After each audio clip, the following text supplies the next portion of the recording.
Hello guys, we are back with our next lecture. In this lecture, let us continue with the second part of the fifth unit. So in this we will be discussing the most of the concepts are related to big data, guys. Okay, yes. So let us start with the Apache Hadoop, guys. Okay, guys. Every time I'll be reading it and I'll explain you guys because these concepts are really easy. While reading only you'll be understanding the things, guys. Okay, don't worry about that. Okay, so Apache Hadoop is a collection of open source software utilities that facilitate using a network of many computers to solve problems involving a massive amount of data and computation. So this massive amount of data and computation is nothing but the definition of a big data, guys.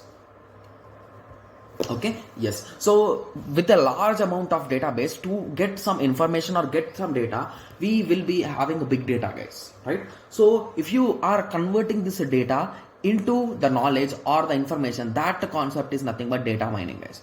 So this is also one of our subject which we'll be discussing in our future. Don't worry, guys. Okay, yes. Okay, so now I hope everyone got a clear idea about the definition of Apache Hadoop, right? Yes. Okay, so now let us go through the Hadoop architecture. Okay, so the Hadoop architecture will be in this way, guys. So we will be having one of the most important two modules. Those are nothing but MapReduce as well as HDFS, guys. Okay, so these are the most important, you can say. Okay, so after that we are having Yarn framework. After that we are having common utilities.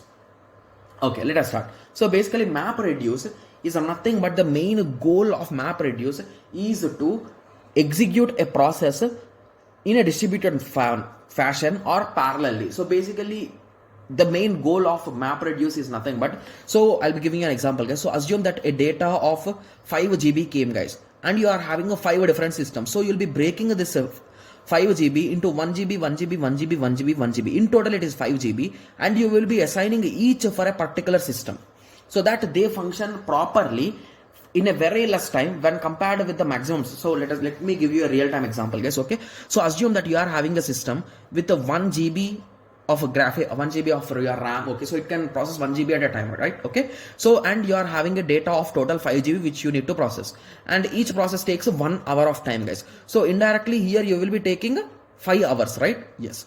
Whereas if you take 5 systems with the same capacities and you are having this 5 GB, if you are able to divide into 5 different processes and each are independent to each other and running parallelly, remember that, and running parallelly, in that situation the same work can be done in 5 hours, right? Yes. So this is the concept of a MapReduce, guys. So basically it will map and reduce the things so that it can run parallelly and it can be done really fastly, guys. Okay, guys, there will be a dedicated video for MapReduce, so that don't worry about it. Okay, I'll be giving you an example also. Okay, don't worry, word count example I'll be giving, don't worry. Okay, yes. So the second is nothing but HDFS, guys. So HDFS sounds something funny, right? So it is nothing but Hadoop database file system, guys. Hadoop HD is nothing for Hadoop file system. Okay, so it is nothing but the storage management where we'll be storing the data. So even for this also we are having a dedicated video, guys, so don't worry about that. Okay, so let us continue. Now we are having Yarn framework. Okay, so Yarn framework, the full form of Yarn is yet another resource negotiator. So basically it is negotiating for resources. That's what we are saying in the definition only, right? Yes. So resource management and job scheduling is done. So basically we know that the processor will be taking all these things, right? So if you are having a octal core or a dual core, that core processor will be taking these in charges, right? So but here in this framework or in this architecture, Yarn framework will be taking the lead, guys, here. So basically it is going to manage the resources. So it is going to give you resource to do that. It will be going to give you some resource to do this, like that. Similarly, we are having at the end we are having one more module that is nothing but common utilities. So basically these utilities are nothing but the Java files or header files or libraries, you can say. Those things come under here. Those are common libraries. Okay, so common utilities. Okay, yes. So I hope everyone got some basic ideas. So that's what I have written here again, guys. Just give me a second, guys. Okay, sorry for that, guys. Okay, so let us continue. So basically that is what I have written here again, guys. So in terms of sentences, so first let us come in the reverse way here. So common utilities. So these are nothing but the Java libraries or files or utilities which are used by the other modules. So basically some other module might need something, right? So all those header files, libraries, all those things you'll be storing in this common utilities. Okay, Yarn framework, it is nothing but yet another resource negotiator. It does the job sequencing, scheduling processes of jobs, part of a big process. So basically here I told you that we are going to break the data, right?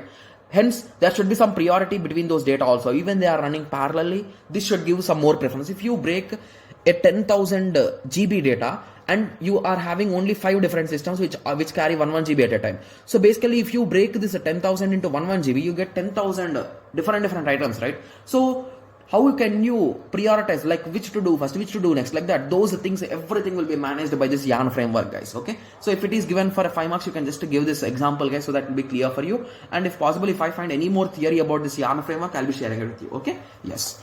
So it does job scheduling processes or job part of the, okay, so it will be doing everything. Okay, so HDFS, it is nothing but Hadoop distributed file system. Okay, so okay, sorry for that. D is nothing but Hadoop distributed file system. So that's what I forgot, guys. Okay, sorry for that. Okay, so it is a distributed way of storing the files and replicating them. So we'll be discussing about the structures also in the next lecture, guys. Don't worry. Okay, yes. Okay, so the last thing is nothing but MapReduce. So MapReduce is nothing but it is mapping first and then you will be reducing it. So that is the concept of MapReduce. So it makes the possibilities of distribution processing and parallel processing them. Okay, so we are having two phases, that is nothing but map and reduce. Okay, yes. So in the next lecture we will be discussing about MapReduce, guys. Okay, so I hope this lecture is 100% clear for everyone. Okay, so let us meet in the next lecture and discuss about MapReduce. Okay, so let us meet in the next lecture. Thank you. Thanks for watching.